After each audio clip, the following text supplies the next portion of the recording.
There we go.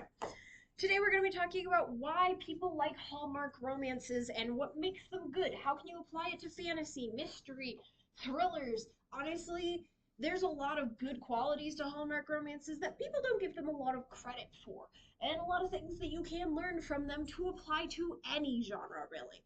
Granted, romance is obviously the most popular one to apply these to, but that does not mean you cannot apply these to other genres. That is why they are good writing techniques. And you may say, well, Hallmark's so cliche and cheesy. Why would you say it's good writing technique? Well, why do people like them? Because they use good writing techniques, even if they also sprinkle it and slather it with cheesy cliches. This is also a nice thing you can learn from Hallmark romance movies. You can get away with almost any cheesy cliche thing as long as you do it with good writing to back it up. Because some people like cheesy, some people like cliche. And that's part of the reason why, if you have good writing backing it up, it will help make it so that people are like, you know what? I like that cliche, therefore I like this. um, the first thing that you can learn from this that you can apply to your fantasy novels and really anything, but fantasy in particular. The reason people like Hallmark movies is because it's escapism. At its core, that's what Hallmark movies are. They are escaping from the everyday and believing that a tiny little small town could have a prince move in and be completely smitten with this tiny little nerd girl in the corner. That's escapism, right? Is that going really happen? Probably not. But we'd like to believe those kinds of things can happen, right? That a prince can move in and sweep a nerd girl off of her feet, or alternatively, that a rich CEO woman can come in and help save a dying bakery from this young man. All these kinds of things. We like to believe in these kinds of things because it's inspiring for us to believe in the impossible, to believe in things that are so infinitesimally small of a chance that it could ever happen that it will probably never happen. But that doesn't mean it can't, and that's why it feels so good. And this helps you with your fantasy. Realize that at its core, fantasy is escapism. Yes, we want it to feel real. Yes, we are cheering for the heroes, but we're cheering for the heroes just as much in a Hallmark movie. That's why we love it. The only difference between a Hallmark movie and a fantasy is the fact that fantasy probably will definitely never happen, whereas Hallmark, there's like a 0.0001% chance that it might maybe happen. um, that is one thing that you can also apply to your fantasy, though. Make it so it's a little more realistic. Make it so maybe it did actually happen. For example, if you wanted to do a historical fantasy about a ghost ship that disappeared, and you have some fantasy explanation for it, that's probably not what happened, but it makes it feel a little more real, right? Because you have this base in something that is real. So taking inspiration from real life and applying it to your fantasy can absolutely help enhance the reader experience and make them even more likely to want to read it because they're going, hey, maybe this could actually have happened, or did happen, or is happening. Kind of like Harry Potter. Part of the reason people like Harry Potter is because, oh, well, the muggles don't know about magic, so couldn't it theoretically exist? And so it makes it so that we're all excited that maybe this could actually exist in real life. And sure, do we like a good fantasy novel every once in a while that's clearly not realistic like Lord of the Rings? Yes. But sometimes having those realistic qualities that make us believe that maybe it could have or is happening at this very moment can be really fun. And that's part of what Hallmark has mastered, taking things that probably will never happen and mixing them with things that could totally happen and squishing them together. The next thing is that you may notice, if you have watched a Hallmark movie or have even heard of Hallmark movies, that the romances are probably nothing like other TV formats, right? You have dramas where they're like, oh no, my fiance just died in a car crash. JK, his body's missing. So where is he? No! That's probably never going to happen in real life. But why do we like that more than Hallmark? Because honestly, they're just as improbable, right? The reason why we tend to lean towards dramas instead of leaning towards Hallmark movies is because dramas at least have this much of a chance of happening. Hallmark movies have this much of a chance of happening. And so that's why we lean towards it more. But they're honestly betting on the same thing. that you will be drawn in by this alluring, compelling characters in these stories. And that's a part of it too. They build really great characters. If your characters are flat as cardboard, people aren't going to enjoy it no matter what you write. So in some ways, that's another good thing to learn from Hallmark movies too. Is Hallmark movies, the plot is character driven. It's about getting to know these characters. It's about really getting to know the damsel in distress. It's about really getting to know, the powerful CEO who's going to come in and burn the whole small town down, but then she falls in love with a small baker.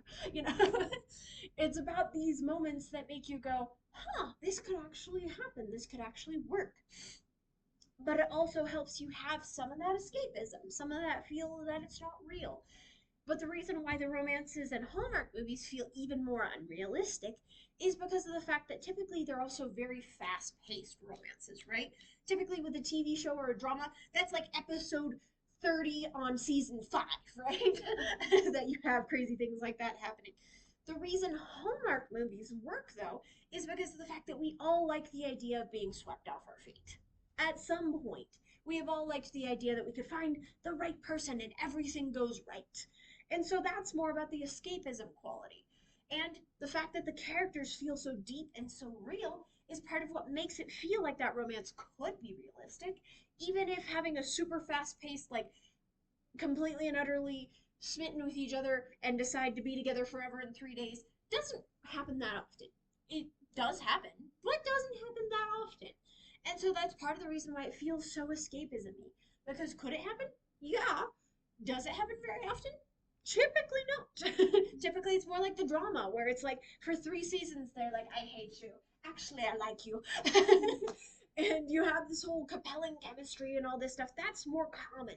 But that doesn't mean that this stuff can't happen. And having characters that are super well built is what helps that romance not feel quite so flat.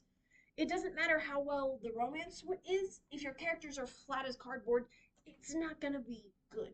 People aren't going to like it. And it's the same thing even with friendships. Even if you have no romance in your book at all. If your book is about because I saw this recently actually. Can't remember who it is.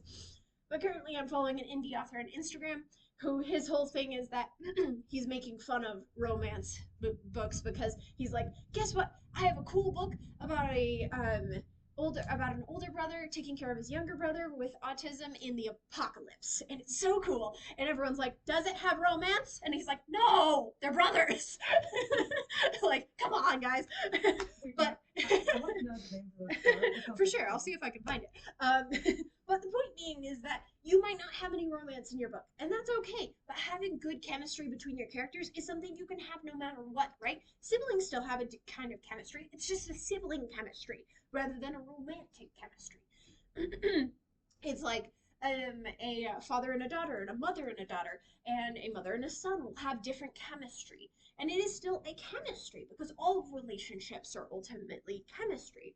And if you have well developed characters, that chemistry between them that links them together, even if it's not romantic chemistry, is incredibly important to make sure that you do justice to and build up. All right, next thing we're going to talk about. Another reason why people like Hallmark movies, typically, they are set in a small town. And we like small towns. Why? Because sometimes in this big world, I don't know about you, but a lot of people in this big world feel completely and utterly overwhelmed.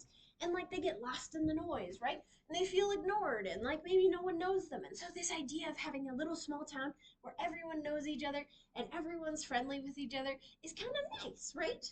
The idea that everyone's kind of your family. It's cool, it's comfy, it's cozy, it makes people feel good. It's why in some fantasy novels, having those little, village towns full of elves and dwarves and everything feels so comfy and cozy for us because we're like, oh, cool, this little town. So that's another thing that you can use in your writing to establish good feeling environments, to establish places that your reader wants to curl up and sit down and live in for a little while.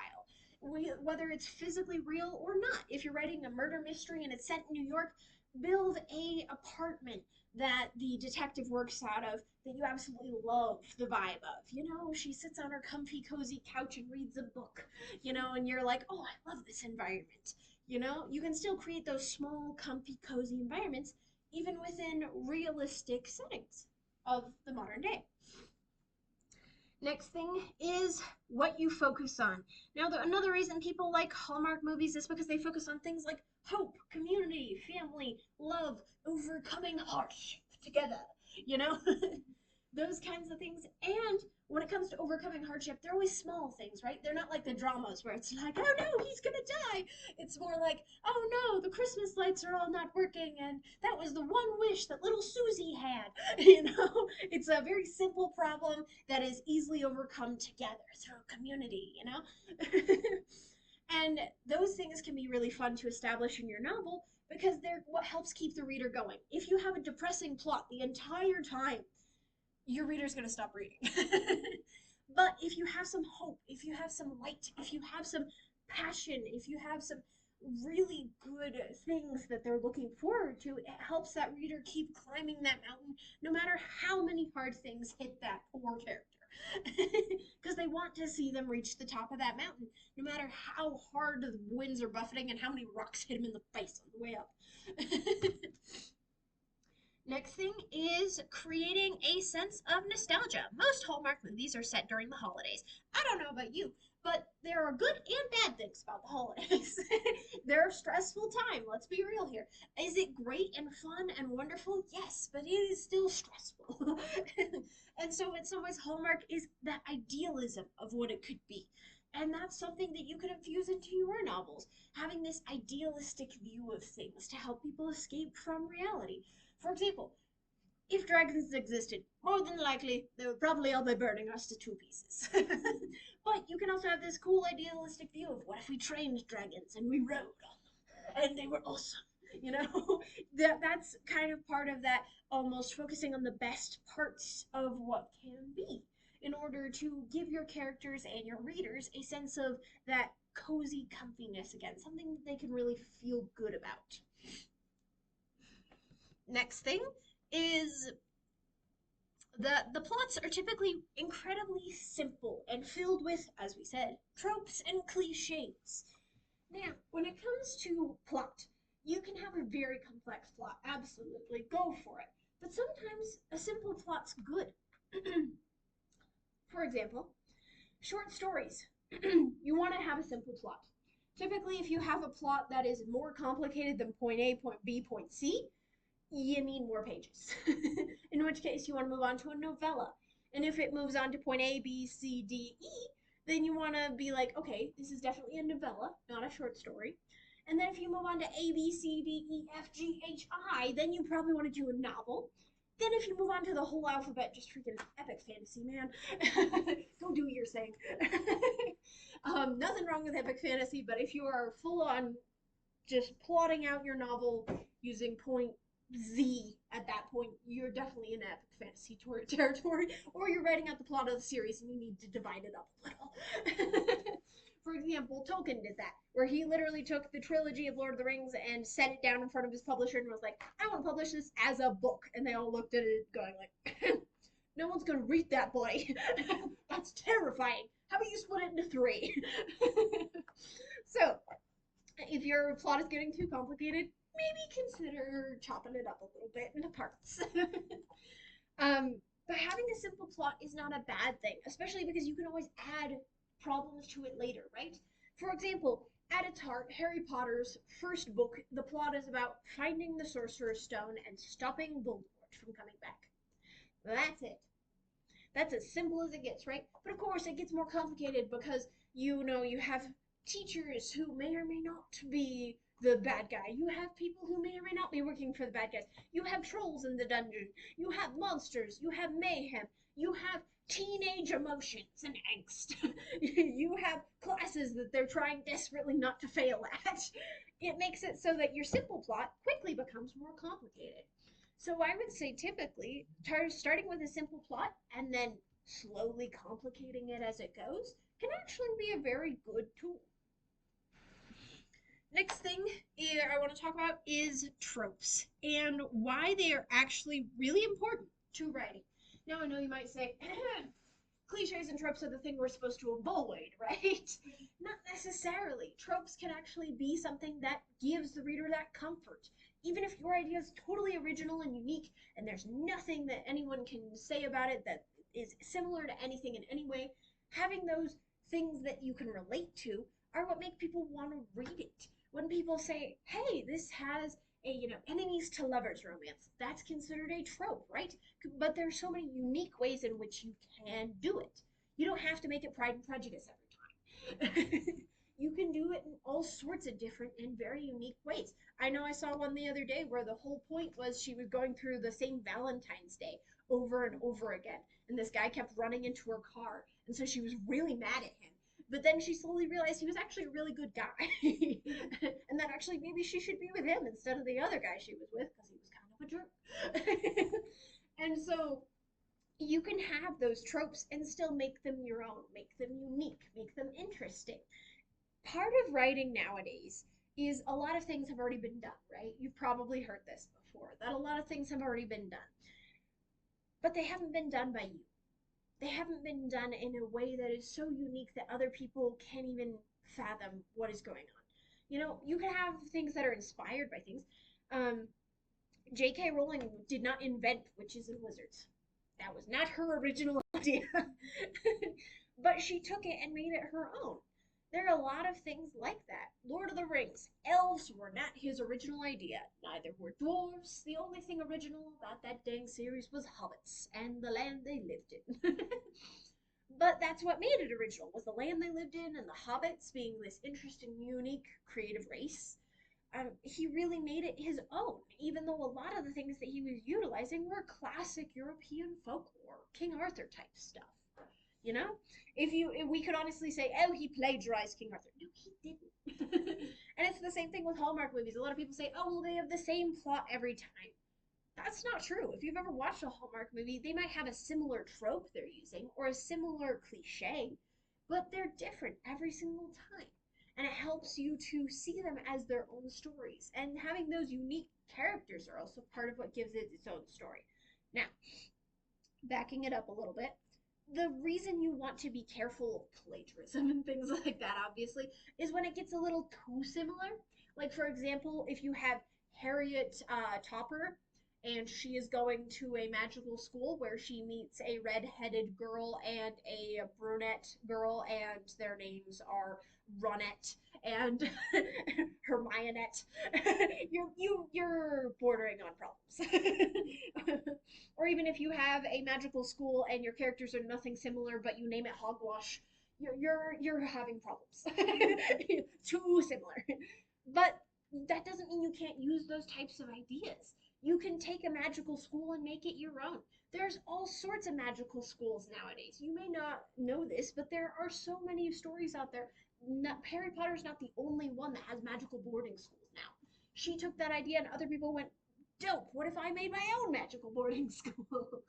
And that's part of what makes it interesting and unique, is taking these ideas, being inspired by them, and finding your own way to spin them. Because that really is what it's about.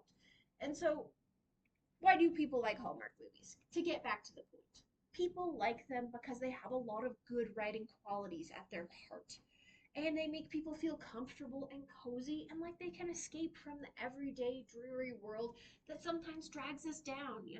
Life can be hard, life can be stressful. You can feel super super single and be very very frustrated about it, right? And Hallmark movies make you feel like maybe one day all of this magical wonderful things can happen, right? Just like fantasy can make us feel that way, where we can read a book like Harry Potter or Percy Jackson and be like, you know what, maybe one day awesome amazing cool things will happen to me.